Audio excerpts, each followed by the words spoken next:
ದೇವರು ವಾಕ್ಯ ಹೇಳುತ್ತೆ, ಸತ್ಯವೇದ ಹೇಳುತ್ತೆ ಪ್ರಿಯರೇ, ಈ ವಿಷಯದಲ್ಲಿ ನಾವು ಶ್ರಮೆ ದಮೆಯ ವಿಷಯವಾಗಿ ನಾವು ನಮ್ಮ ಜೀವಿತ ನಾವು ಚೆನ್ನಾಗಿ ನಾವೇನು ಮಾಡ್ಬೇಕ್ರಿ, ಭಕ್ತಿಯ ಒಂದು ಮಾರ್ಗದಲ್ಲಿ ಬೆಳೆಸಿಕೊಂಡು ನಡೆಸಿಕೊಂಡು ಹೋಗುವವರಾಗಿ ಇರಬೇಕು. ಮತ್ತು ಬಾಯಿಯ ಮೂಲಕವಾಗಿ ನಾವು ನೋಡುವಾಗ ನಾವು ಒಳ್ಳೆ ಆಹಾರವನ್ನು ತಿನ್ನುತ್ತೇವೆ, ನಾವು ಕೆಟ್ಟದನ್ನು ತಿನ್ನಬಾರ್ದು. ಯಾಕಂದರೆ ದಾನಿಯೇಲನ ಪ್ರವಾದನೆ ಗ್ರಂಥದಲ್ಲಿ 1ನೇ ಅಧ್ಯಾಯದಲ್ಲಿ ನಾವು ನೋಡುವಾಗ ದಾನಿಯೇಲ್, ಶಾದ್ರಕ್, ಮೇಷಕ್, ಅಬೇದ್ನೆಗೋರು ಅವರಿಗೆ ಆಹಾರದ ವಿಷಯದಲ್ಲಿ ಒಂದು ಪರೀಕ್ಷೆ ಬಂತು. ಎಂಥ ಪರೀಕ್ಷೆ ಬಂತ್ರಿ?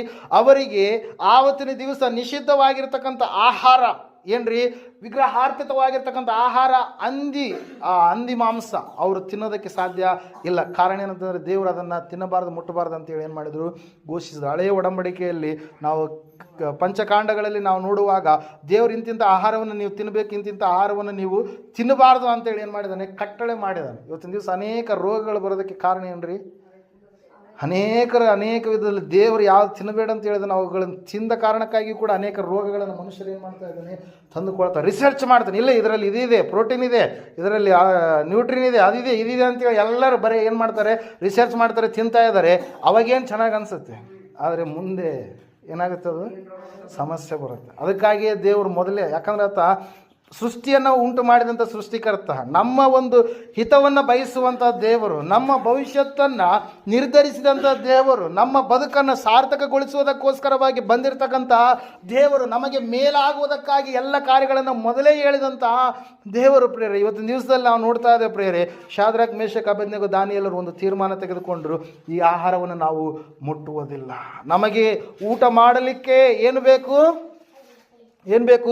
ಸಸ್ಯ.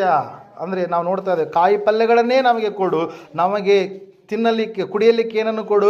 ಅವರು ದ್ರಾಕ್ಷರಸ ಮದ್ಯಪಾನವನ್ನು ಮಾಡ್ತಾ ಇದ್ದಾರೆ, ನಮಗಾದ್ರೆ ಏನು ಕೊಡು, ನೀನು ಏನು ಕೊಡು, ಕುಡಿಯೋದಕ್ಕೆ ನೀರನ್ನು ಮಾತ್ರ ಕೊಡು ಎಂಬುದಾಗಿ. Hallelujah, praise lord. ನಾವು ನೋಡ್ತಾ ಇದ್ದೇವೆ ಪ್ರಿಯರೇ, ಅವರು ತಮ್ಮ ಜೀವಿತವನ್ನು ದೇವರ ಒಂದು ಆಜ್ಞೆಯ ಹತೋಟಿಯಲ್ಲಿ ಇಟ್ಟುಕೊಂಡು ತಮ್ಮ ದೇಹವನ್ನು ಕೆಡಿಸಿಕೊಳ್ಳದೆ, ನಿಷಿದ್ಧವಾದ ಆಹಾರವನ್ನು ತಿನ್ನದೆ ಅವರು ಸೆಲ್ಫ್ ಕಂಟ್ರೋಲಲ್ಲಿದ್ದರು. ಅವರ ಜೀವಿತ ಮುಂದೆ ನಾವು ನೋಡ್ತಾ ಇದ್ದೇವೆ ಯಾವ ರೀತಿಯಾಗಿ ಆಶೀರ್ವಾದ ಮಾಡಿರ್ತಾರೆ ದೇವರವ್ರನ್ನ ನಾವು ನೋಡ್ತಾ ಇದ್ದೇವೆ. ಮುಂದೆ ವಾಕ್ಯ ಹೇಳ್ತಾ ಇದೆ ಪ್ರಿಯರೇ, ದಾನಿಯೇಲ್, ಶಾದ್ರಕ್, ಮೇಷಕ್, ಅಬೇದ್ನೆಗೋ, ದಾನಿಯೇಲನಾದರೂ 5 ರಾಜರುಗಳು ಬದಲಾದರೂ ಕೂಡ ದಾನಿಯೇಲನ ಸ್ಥಾನ ಏನಾಗಲಿಲ್ಲ, ಬದಲಾಗಲಿಲ್ಲ. ಕಾರಣ ಏನು ಹೇಳಿ ನೋಡೋಣ. ದಾನಿಯೇಲನನ್ನು ದೇವರು ಆಶೀರ್ವಾದ ಮಾಡಿ ಹೆಚ್ಚಿಸಿದ್ರು ಪ್ರಿಯರೇ. ಮುಂದೆ ದರ್ಶನಗಳನ್ನು ಕಂಡ, ಮುಂದೆ ಆಗುವಂಥ ಭವಿಷ್ಯತ್ತಿನ ಕಾರ್ಯಗಳನ್ನು ಕಂಡು ನಾವು ನೋಡ್ತಾ ಇದ್ದೀವಿ. 7, 8, 9, 10, 11, 12 ಅಂದರೆ 6 ಅಧ್ಯಾಯಗಳಲ್ಲಿ, 6ನೇ ಅಧ್ಯಾಯದವರೆಗೂ ಚರಿತ್ರೆಯನ್ನು ನಾವು ನೋಡ್ತಾ ಇದ್ದೀವಿ. ಮುಂದೆ 6 ಅಧ್ಯಾಯಗಳಲ್ಲಿ ದೇವರಲ್ಲಿ ಪ್ರಾರ್ಥನೆ ಮಾಡುವಂಥ ಸಮಯದಲ್ಲಿ ಮುಂದೆ ದೇವರು ತಿಳಿಸಿರ್ತಕ್ಕಂಥ ದರ್ಶನಗಳು, ಅಲ್ಲಿಗೆ ದೇವದೂತನಾಗಿರ್ತಕ್ಕಂಥ ಗಬ್ರಿಯೇಲನು ಬಂದು ಹೇಳಿರ್ತಕ್ಕಂಥ ಮಾತುಗಳು, ಸಂಗತಿಗಳನ್ನು ನಾವು ನೋಡ್ತಾ ಇದ್ದೇವೆ. ಭವಿಷ್ಯತ್ತಿನ ಕುರಿತಾಗಿ ದೇವರು ಆತನಿಗೆ ಏನು ಮಾಡಿದ, ಮುಂಚಿತವಾಗಿಯೇ ತಿಳಿಸಿದ ಪ್ರಿಯರೇ.